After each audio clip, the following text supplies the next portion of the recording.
नमस्कार सगळ्यांना, तुमच्या सगळ्यांचं स्वागत आहे एका नवीन व्हिडिओमध्ये। आपण आज या व्हिडिओमध्ये बघणार आहे गौरी गणपतीची महाआरतीची तयारी कशी करायची, म्हणजे आम्ही तरी कशी करतो हे मी या व्हिडिओमध्ये तुम्हाला दाखवणार आहे। माझ्याकडे गौराई असतात, त्याचे मी 2 व्हिडिओ केलेले आहेत, कारण की एका व्हिडिओमध्ये सगळं दाखवणं शक्य नव्हतं। जेवढं शक्य होतं, जेवढं करता आलं शूट मी तेवढं केलं आहे, कारण आमच्याकडे व्हिडिओ शूट करणार माझ्याशिवाय कोणीच नाही। त्यामुळे माझ्याकडनं जेवढं शक्य झालं तेवढा मी व्हिडिओ केला आहे आणि अपलोड करते आता। त्यामुळे व्हिडिओ तुम्ही पूर्ण बघा, स्किप न करता शेवटपर्यंत पूर्ण बघा।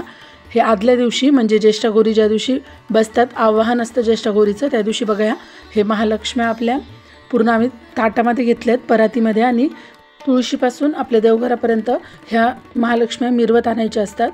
महालक्ष्म्यांची तुळशीपाशी पूजा करून आणि मग त्यांना मिरवून घरात आणायचं असतं। त्यानंतर हे बघा माझ्या सासूबाई करतात हे टिकल्या, म्हणजे ह्या हळदी कुंकाच्या ह्या हे करतात। हे हळदी कुंक, एक हळदीची आणि 2 कुंकाच्या, अशा 2 महालक्ष्म्यांसाठी, 2 पिलवंडांसाठी आणि 1 गणपती बाप्पांसाठी, असं ही तयारी आहे ही। त्यानंतर ह्या वस्त्रमाळी पण त्यांनी स्वतः केलेल्या आहेत माझ्या सासूबाईंनी, आणि त्याला हळदी कुंकू लावून घेणार आहेत। आता त्या हे पहिले पूर्ण हळद लावून घेणार आहे आणि नंतर कुंकू लावून घेणार आहे। या पण दोन्ही महालक्ष्म्यांसाठी आणि गणपती बाप्पा आणि 2 पिलवंडांसाठी अशा या वस्त्रमाळी आहेत। ह्या वस्त्रमाळी पण दोन्ही महालक्ष्म्यांसाठी 16-16च्या करायच्या आणि पिलवंडांसाठी 8 आणि गणपती बाप्पासाठी 21 अशा या वस्त्रमाळी केलेल्या आहेत।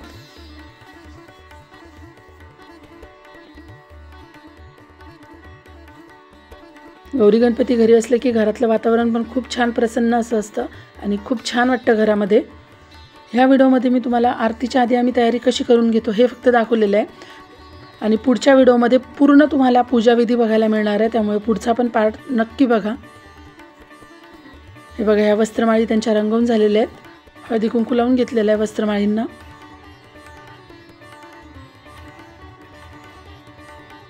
अशा या 5 वस्त्रमाळी तयार करून घ्यायच्या आहेत। आणि हे बघा हे आरतीचं ताट, आरतीच्या ताटामध्ये हे 16 कणकेचे दिवे आणि 16 पूर्णाचे दिवे आणि मधली आरती गणपती बाप्पांची, दोन्ही दिव्यांमध्ये 16-16 वाती टाकलेले आहे आणि मध्ये 5 वाती आहे।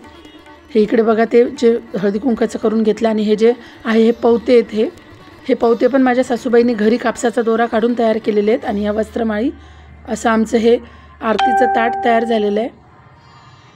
16-16 वाती घेतो आम्ही कणकेच्या आणि पूर्णाच्या दिव्यामध्ये। इकडे बघा माझे सासू सासरे महालक्ष्म्यांसाठी आपण विडे हातामध्ये देतो जेवण झाल्यानंतर, ते विडे करतायत। छोट्या मोठ्या अशा खूप तयाऱ्या चालू असतात घरामध्ये, खूप बारीक कामं असतात गौराईचे। प्रत्येक गोष्ट शूट करता येत नाही घरामध्ये, कारण घरात कामं पण असतात। थोडाफार व्हिडिओ माझा मुलगा करतो, पण मुलांचं कसं मनावर असतं। हे बघा इकडे त्याचबरोबर स्वयंपाकाची पण तयारी सुरू आहे। इकडे मी बघा चटणीला फोडणी देऊन घेते, डाळीची चटणी। हरभऱ्याची डाळ भिजवून घेतली आणि थोडी अर्धा तास हरभऱ्याची डाळ भिजवून घ्यायची आहे, त्यानंतर मिक्सरमध्ये वाटून घ्यायची आहे आणि त्याला यात फोडणी देऊन घेते मी। त्यामध्ये आपलं मोहरी, हिंग, त्यानंतर कढीपत्ता, कोथिंबीर, हिरवी मिरची आणि अद्रकचं वाटण आधीच त्या डाळ वाटतानाच त्यामध्ये टाकून घेतलेलं आहे, आणि वरून आता त्याला फोडणी दिलेली आहे। बघा ही चटणी तयार झालेली आहे इथे। महाआरतीच्या दिवशी सगळ्या तयारी एकसाथच चालू असतं, सगळीकडे फक्त कामच काम असतं। आता ही चटणीला फोडणी देऊन झाल्यानंतर ही आता 16 भाज्या करतो गौराईंच्या नैवेद्यासाठी। ती 16 भाज्या एकत्र आम्ही करतो, ती भाजी मी करून घेते आता। त्यासाठी पण बघा तेल टाकल्यानंतर तेल तापू दिले, त्यामध्ये मोहरी टाकून घेतली आहे, त्यानंतर हिरवी मिरची आणि अद्रकचं वाटण करून घेतलं होतं ते टाकून घेतलं आहे, त्यानंतर कढीपत्ता, कोथिंबीर। अगदी सोपी आणि पटकन होती भाजी आणि चवीला पण खूप छान लागते। सगळ्या 16 भाज्या आम्ही एकत्र चिरून घेतो आणि त्यानंतर ह्या फोडणी देऊन घेतो।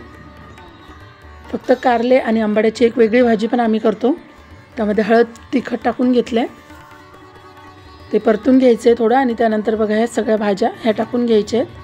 तुम्हाला व्हिडिओ आवडत असेल तर व्हिडिओला लाईक आणि चॅनलला सबस्क्राईब करून घ्या। आता ही भाजी वाफवून घ्यायची आहे चांगली। पूर्ण स्वयंपाकाचा व्हिडिओ घ्यायचा होता खरं तर, पण ते काही शक्य झालं नाही। फक्त 3 दिवसांसाठीचा हा उत्सव असतो, पण घरामध्ये खूप छान वातावरण होतं, प्रसन्न वाटतं खूप। ज्यांच्याकडे गौराई आहेत त्या सगळ्यांना माहिती आहे गौराईची किती धावपळ असते। त्यानंतर बघा ही हरभऱ्याची डाळ घेतली भिजवलेली, ती टाकून घ्यायची आपल्याला या भाजीमध्ये। छान लागते या भाजीमध्ये ही डाळ। प्रत्येकाची ही भाजी करण्याची पद्धत वेगळी असू शकते, पण आम्ही या पद्धतीने करतो। आपण गौराईचा पूर्ण स्वयंपाक कांदा लसूण विरहित असतो। कांदा लसूण हा नैवेद्यासाठी अजिबात चालत नाही। त्यामध्ये आता चवीनुसार मीठ टाकून घेतलंय बघा।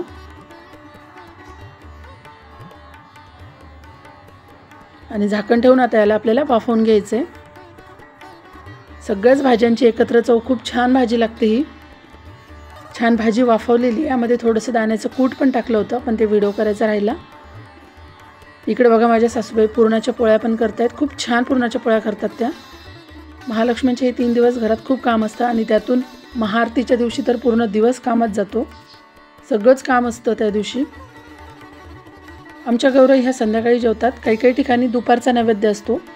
आमचं 3 सांजाला बरोबर महाआरती होते, त्यासाठी दिवसभर ही सगळी तयारी गौराईंसाठीची। आणि आम्ही दोघी अगदी आनंदाने ही सगळी तयारी करतो। बघा त्यांच्या पुरणाच्या पोळ्या होत आहेत। दुसरा पार्ट पण तुम्ही नक्की बघा, आठवणीने बघा। त्यामध्ये तुम्हाला पूर्ण पूजा कशी करायची ते बघायला मिळणार आहे। निदान आम्ही कशी करतो हे तुम्हाला त्या व्हिडिओमध्ये बघायला मिळेल। बघा किती छान त्यांच्या पुरणाच्या पोळ्या फुगलेल्या आहेत। पुढच्या व्हिडिओमध्ये तुम्हाला बघायला मिळेल आम्ही गौराईची आरती कशी केलेली आहे ते। त्यानंतर देवीचा पाळणासुद्धा तुम्हाला बघायला मिळेल। त्यामुळे नेक्स्ट पार्ट पण नक्की बघा, आठवणीने बघा। एकाच व्हिडिओमध्ये एवढं सगळं खूप मोठा व्हिडिओ झाला असता तो, त्यामुळे मी 2 पार्ट केलेत व्हिडिओचे। ज्येष्ठागौरी आवाहन ज्या दिवशी असतं त्या दिवशी आपण वरती पेटेमध्ये ठेवलेले असतात महालक्ष्मीचे मुखवटे, ते काढून घ्यायचे असतात। त्यानंतर ते पाट्यावर चौरंगावर मांडून त्यांची हळदी कुंकू लावून पूजा करून घ्यायची। त्यांना चहा वगैरे द्यायचा। जसं आपण पाहुणे आपल्या घरी आले की त्यांना पहिले चहा देतो, त्याप्रमाणे त्यांना चहा वगैरे द्यायचा। त्यानंतर तुळशीपासून ते मुखवटे आपल्याला मिरवून आणायचे असतात। इकडे बघा आम्ही काय काय, हे बघा डाळीची चटणी झाली आहे। त्यानंतर ही 16 भाज्या झाल्या आहेत। ही आमटी केलेली आहे। त्यानंतर हा भात लावलेला आहे। हे पंचामृत आहे, तिळाचं पंचामृत, खूप छान लागतं।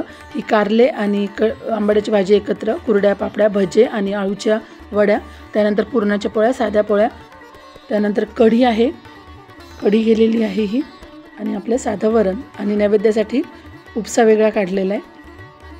हे बघा नैवेद्याचे ताटं केळीच्या पानावर हे पूर्ण नैवेद्य वाढून घेतलेले आहेत। हे गाईचं ताट काढून घेतले छोटंसं, गाईची पोळी आणि गाईचा नैवेद्य। इथे बघा माझे मिस्टर आहेत, ते सगळ्यात पहिले घरातल्या देवांना नैवेद्य अर्पण केला जातोय। त्यानंतर आपल्या घरामध्ये जे गणपती बाप्पा बसलेले असतात त्यांना नैवेद्य दाखवतो आणि नंतर महाआरतीची सुरुवात करतो। व्हिडिओ कसा वाटला कमेंटमध्ये नक्की सांगा। परत भेटूया असंच एका छानशा व्हिडिओमध्ये। व्हिडिओ शेवटपर्यंत बघितल्याबद्दल धन्यवाद।